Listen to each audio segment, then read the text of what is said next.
तो जरा मुझे ये बताओगे कि इतनी रात को तुम अपनी पेशेंट को ऐसा क्या समझाना चाह रहे थे जो वो समझ नहीं पा रही थी, और वो तुमसे इतनी क्लोज है कि तुम उससे अपनी पर्सनल लाइफ डिस्कस कर रहे हो? मेरे पेशेंट्स इतने अरसे से मेरे साथ होते हैं कि मैं उनसे अपनी और वो मुझसे अपनी पर्सनल लाइफ डिस्कस करते हैं। ये मेरे प्रोफेशन की जरूरत है, इट्स वेरी नॉर्मल। और अगर वो मेरी फ्रेंड भी है तो तुम्हें क्या प्रॉब्लम है? कौन हो? मुझे कोई प्रॉब्लम नहीं होनी चाहिए समीर, मैं तुम्हारी बीवी हूं। हाँ तो बीवी बन के रहो ना। मेरी प्रोफेशनल और पर्सनल लाइफ में इंटरफेयर करने की जरूरत नहीं है तुम्हें। तुम्हारी पर्सनल लाइफ में तुम्हारी बीवी और बच्चा कहाँ स्टैंड करते हैं, मुझे जरा ये बताओ कि तुम। मैंने कहा ना, मेरे पास तुम्हारी फजूल बातों का कोई जवाब नहीं है। तुम समझना ही नहीं चाहती हो मेरी प्रोफेशनल लाइफ की जरूरियात। नहीं समीर, तुम अपनी फितरत को इस तरह जस्टिफाई करके लेम एक्सक्यूजेस नहीं दे सकते। तुम अपनी हरजाई फितरत पर प्रोफेशन का पर्दा नहीं डाल सकते और ना ही खुद को तुम मासूम साबित कर सकते हो, और ये सारी चीजें मैं बर्दाश्त नहीं करूंगी। तो मत करो। मुझे भी तुम्हें अब कोई जस्टिफिकेशन नहीं देनी। तुम्हारी मर्जी है, अगर तो तुम मेरे साथ रहना चाहती हो तो रहो, और अगर नहीं रहना चाहती तो जाओ। I don't care. ओके?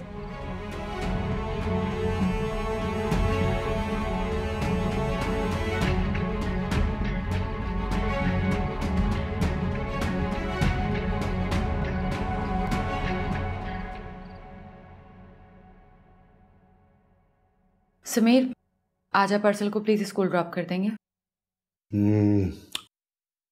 अर्शल बेटा, वो आज थोड़ा सा बिजी हूं मैं, तो एक काम करते हैं, आज आपको ड्राइवर ड्रॉप दे देगा, ठीक है? कोई बात नहीं पापा, वैसे भी आप इतने बड़े डॉक्टर हैं, आपको ट्रीटमेंट करना होगा और भी बहुत सारे काम होंगे, इसलिए मैं ड्राइवर के साथ चला जाऊंगा। छोटे से मासूम बच्चे को भी मेरी प्रोफेशनल रिस्पॉन्सिबिलिटीज का पता है, लेकिन तुम्हें एहसास नहीं है। समीर, मैं अर्शल के सामने तुमसे कोई बहस नहीं करना चाहती, लिहाजा बेहतर यही होगा कि तुम खामोशी से अपना नाश्ता करो। ऐसी तुम्हारे जहन से वो खन्नास अभी निकला नहीं। तुम्हें वही सोचना है जो तुम सोचना चाहती हो। समीर, तुम इस तरह मेरी इंसल्ट नहीं कर सकते। मैं तुम्हारी मजीद कोई फजूल बात बर्दाश्त नहीं करूंगी। साहब, बाबा, आप मम्मा से लड़ क्यों रहे हैं? वो बहुत स्वीट हैं। अरे नहीं बेटा, लड़ थोड़ी रहे हैं हम, कुछ बात थी वो कर रहे थे। हाँ अर्शल। तो फिर आप मामा आपको डांट क्यों रही थी? क्या वो आपसे नाराज हैं? अर्शल बेटा, ऐसी कोई बात नहीं, पापा बिल्कुल ठीक कह रहे हैं। हम तो किसी और बारे में बात कर रहे थे। मैंने कहा था ना कुछ और बात कर रहे हैं। आप ना ब्रेकफास्ट खत्म करो। हाँ अर्शल, जल्दी से अपना ब्रेकफास्ट फिनिश कर लो, आपको स्कूल के लिए लेट हो जाएगा ना।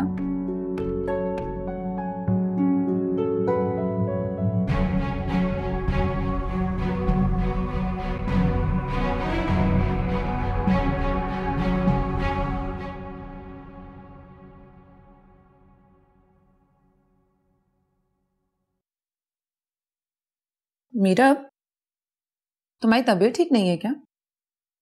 परेशान लग रही हो, कहीं सारा से झगड़ा तो नहीं हुआ? नहीं, ऐसी कोई बात नहीं है, बस एग्जाम्स की वजह से थोड़ी टेंशन में हूँ, लेकिन अब ठीक हूँ। अरे चलो नाश्ता कर लो, ठंडा हो जाएगा। मुझे फसीलत बीवी बता रही थी कि तुमने रात को खाना भी नहीं खाया।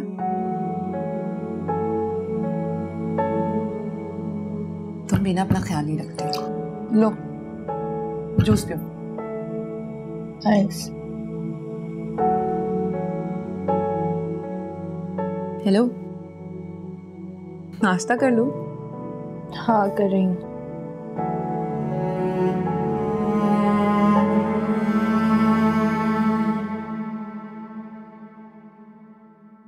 तुम्हारी वजह से, सिर्फ तुम्हारी वजह से पूरे घर का माहौल खराब हो रहा है। अब तो अरसल भी सवाल पूछना शुरू हो गया। मेरी वजह से? अरसल मेरी वजह से डिस्टर्ब नहीं, तुम्हारी वजह से डिस्टर्ब है। तुम मुझसे झगड़ा करते हो। आयशा, पहल तुम करती हो, तुम मुझे हाइपर होने पे मजबूर करती हो। तो तुम ऐसे हालात ही क्यों पैदा करते हो? तुम्हारी वजह से सिर्फ मैं ही नहीं, मेरी पूरी लाइफ डिस्टर्ब हो रही है। कुछ नहीं किया है मैंने। तुम्हारे शक की वजह से, बेबुनियाद शक की वजह से मेरी जिंदगी हेल बनी हुई है। मुझे शक नहीं, पूरा यकीन है। मैं कोई छोटी बच्ची नहीं हूं जिसे तुम बहला लोगे और मैं तुम्हारी बात मान जाऊंगी। तुम मुझे इतनी आसानी से धोखा नहीं दे सकते। तुम मुझे अंधेरे में रखोगे, बाहर लड़कियों से अफेयर चलाओगे, और तुम्हें क्या लगता है मैं बर्दाश्त करती रहूं? Enough, Ayesha, enough of this। अगर आज के बाद तुमने अपना कोई भी फजूल इल्जाम मुझ पे लगाया तो मैं तुम्हारे साथ वो करूंगा। क्या करोगे तुम? बोलो, क्या करोगे तुम? बुज़दिल और जाहिल मर्दों की तरह मुझ पर हाथ उठाओगे? क्यों? सच बर्दाश्त नहीं हुआ तुमसे कि तुम एक चीटर और फ्लर्ट इंसान हो? Ayesha, to hell with you। Sameer, Sameer, मैं बात कर रही हूं तुमसे, जवाब दो मुझे।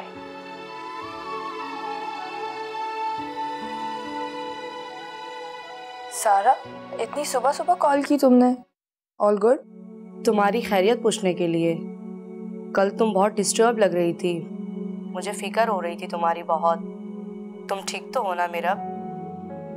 मैं ठीक हूँ सारा, तुम मेरी फिक्र नहीं करो। लेकिन मीरा, तुम्हारी क्या बात हुई थी समीर से? कल तुम गई थी ना उसके पास? हाँ, और उसने मुझे कहा कि ये सब उसने जानबूझ के नहीं किया, बल्कि वो तो मुझे सिर्फ अपना दोस्त समझता है। इस वजह से उसने कभी अपनी फैमिली के बारे में डिस्कस करना ज़रूरी ही नहीं समझा। और वैसे भी अगर मैं चाहूँ तो उससे दोस्ती ख़त्म कर सकती हूँ। ठीक है मेरा, तो तुम उससे फ्रेंडशिप ख़त्म कर दो, और तुम्हें उससे मिलने की ज़रूरत भी नहीं है। लेकिन सारा, अगर मेरा स्किन प्रॉब्लम वापस स्टार्ट हो गया तो? कम ऑन मेरा, इस शहर में और भी अच्छे डर्मेटोलॉजिस्ट हैं, तुम्हें टेंशन लेने की जरूरत नहीं है। तुम ठीक कह रही हो। चलो ठीक है, तुम रिलैक्स करो, मैं किसी दिन घर आऊंगी, फिर हम बैठ के बात करेंगे। अपना ख्याल रखना। तुम भी अपना ख्याल रखना। अल्लाह हाफिज। बाय।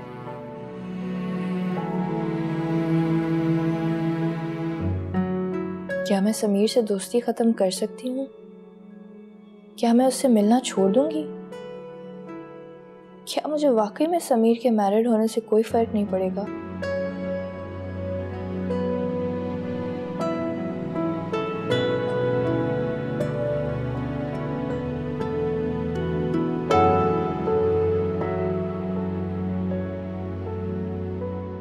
सिर्फ तुम्हारी वजह से पूरे घर का माहौल खराब हो रहा है। अब तो अरसल भी सवाल पूछना शुरू हो गया।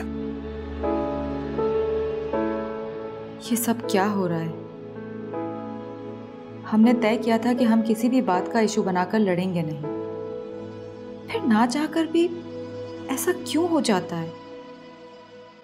शुक्र है कि अरसल उस वक्त घर पर नहीं था, वरना पता नहीं वो कितने सवालात करता मुझसे।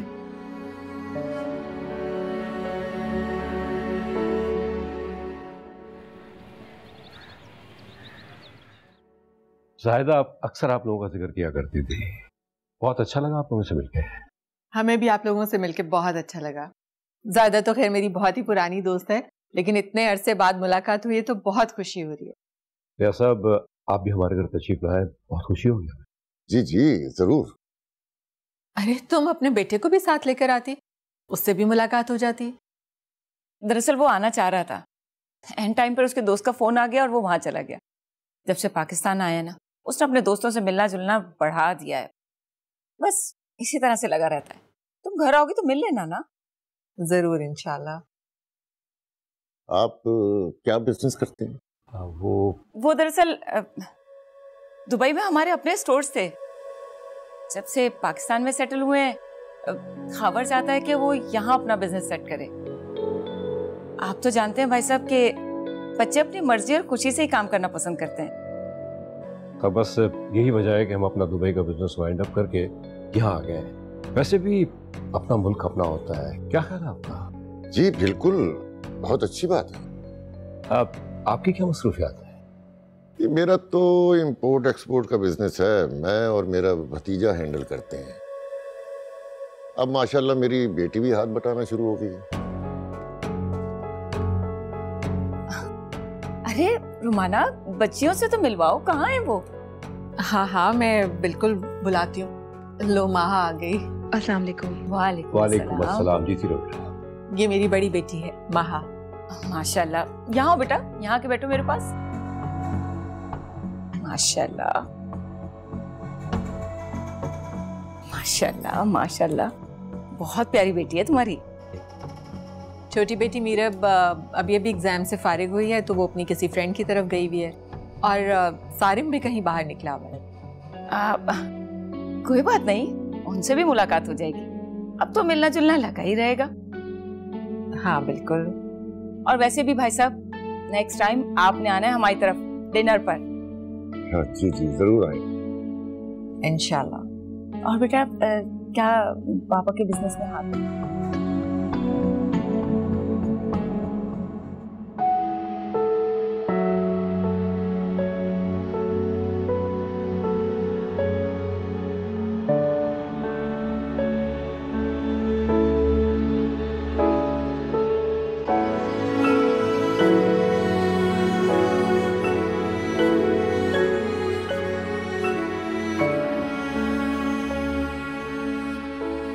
मुझे अरसल के सामने समीर से ऐसा बिहेव नहीं करना चाहिए था।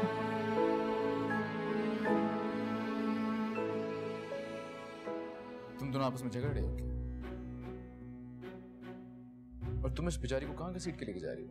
ज्यादा हमदर्दी जताने की जरूरत नहीं है। कोई बेचारी नहीं हूं मैं। एक दिन पढ़ लिख कर कहां से कहां पहुंच जाऊंगी, उस दिन कोसेंगे आप अपने आप को। Shut up Hera. Sorry Jawad भाई। तुम क्यों सॉरी बोल? चुप करो। वो अम्मी से डांट पड़ी है ना इसे, इसलिए। ये तुम काम कर रही हो या टीवी देख रही हो? दोनों। असल में ये मेरा फेवरेट ड्रामा है, और ये काम करना भी जरूरी है। You know, ये ड्रामा मेरा भी फेवरेट है। हम दोनों की चॉइस आपस में कितनी मिलती है ना। और तुम्हें याद है, बचपन में हमें टॉयज भी बिल्कुल एक जैसे पसंद आते थे। तुम ठीक कह रही हो मीरो, तभी तो तुम्हें सारिम पसंद आ गया। हाँ, और तो मुझसे मेरे वो टॉयज ले भी लेती थी। हाँ याद है मुझे, लेकिन तब तो मैं बहुत स्टूपिड होती थी। अब तो मैं बड़ी हो गई हूँ, बच्ची थोड़ी ही रही हूँ। स्टूपिड तुम नहीं, स्टूपिड तो मैं हूँ, जो सारिम को समझ नहीं सकी। पता नहीं उसका असल चेहरा कौन सा है।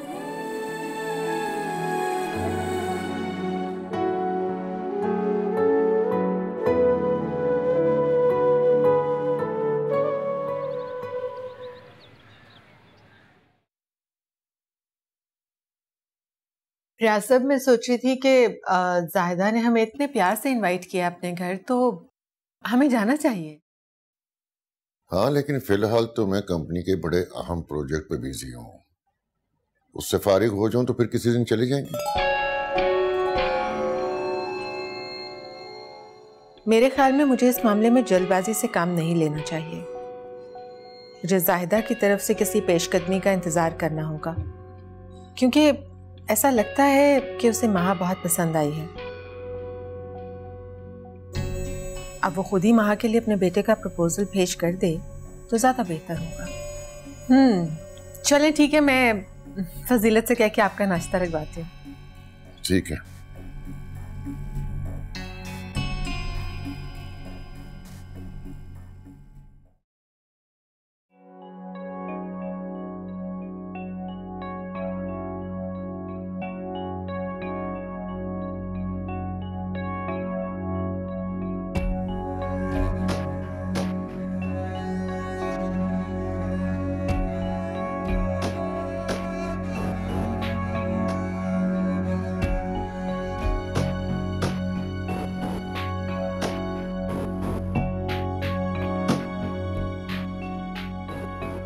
सॉरी समीर, मुझे अरसल के सामने तुमसे इस तरह बिहेव नहीं करना चाहिए था। भाई साहब, मैं भी एक्चुअली यही सोच रहा था। खामखा डिस्टर्ब हो रहा है अरसल, बल्कि अब तो सवाल भी पूछना शुरू हो गया, which is not good। तुम बिल्कुल ठीक कह रहे हो।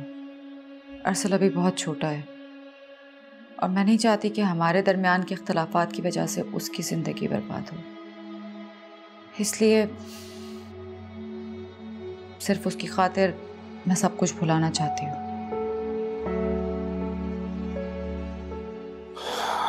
ये तो बहुत अच्छी बात है साहब। छोटा मासूम सा ज़हन है उसका, मेरे ख्याल में हमारे झगड़ों से बहुत ज्यादा डिस्टर्ब हो रहा है वो। और ये सब कुछ इसी तरह खत्म हो सकता है कि अगर तुम मेरी प्रोफेशनल लाइफ में इंटरफेयर करना छोड़ दो। देखो, कॉम्प्रोमाइज तुम्हें ही करना होगा। वही तो कर रही हूं, कॉम्प्रोमाइज।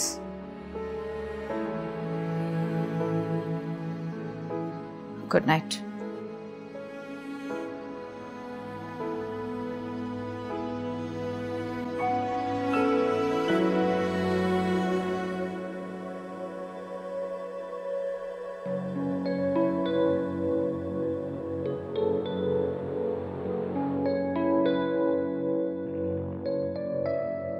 हाँ भाई, मजा आया वैसे। हाँ, अच्छा मुझे ये तो बताइए कि आपको रुमाना की फैमिली कैसी लगी? अच्छे लोग हैं। नहीं, मुझे तो उसकी बेटी महा बहुत पसंद आई अपने खावर के लिए। आपको अचानक खावर की शादी का ख्याल कैसे आ गया? क्या मतलब है? क्या हम अपने बेटे की शादी नहीं करेंगे? महा एक सुलझी हुई, समझदार और पढ़ी लिखी बच्ची है, खूबसूरत भी है, और ऊपर से महा अपने बाप का बिजनेस संभाल रही है। और ये बात तो हमारे हक में पहुंच जाती है। खाते पीते लोग हैं। वो तो ठीक है, लेकिन उनका भतीजा सारिम, पर उसी ने उनका पूरा बिजनेस संभाला हुआ है। हो सकता है रियाज साहब ने उसके बारे में कुछ सोचा। क्या कहना चाह रहे हैं आप? कुछ समझ नहीं आया मुझे। भाई देखे ना, रियाज साहब ने भतीजे के हवाले पूरा बिजनेस किया, तो हो सकता है उसे दामाद बनाने का इरादा रखते हो। हाँ, तो उनकी छोटी बेटी मीरब भी तो है। लेकिन हमें किस तरह पता चले कि वो अपनी किस बेटी की शादी सारिम के साथ करना चाहते हैं? इसकी फिक्र आप मत करें, वो तो मैं जल्दी पता कर लूंगी कि वो किसकी शादी किससे करना चाह रहे हैं।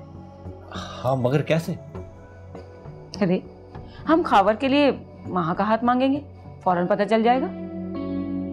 वाह बेटा, आपका दिमाग तो बहुत दूर की सोचता है, वेरी स्मार्ट। लेकिन प्रपोजल देने से पहले एक बार अपने बेटे से पूछ लीजिएगा। इसकी भी फिक्र आप मत करें, खावर वही करेगा जो मैं कहूंगी। और फिर एक बार जब वो महा से मिल लेगा, महा उसे पसंद ही आएगी, ये मेरी गारंटी है। ठीक है बेगम, जो आपकी समझ में आए वो करें। अब तो वही होगा जो मैं चाहूं।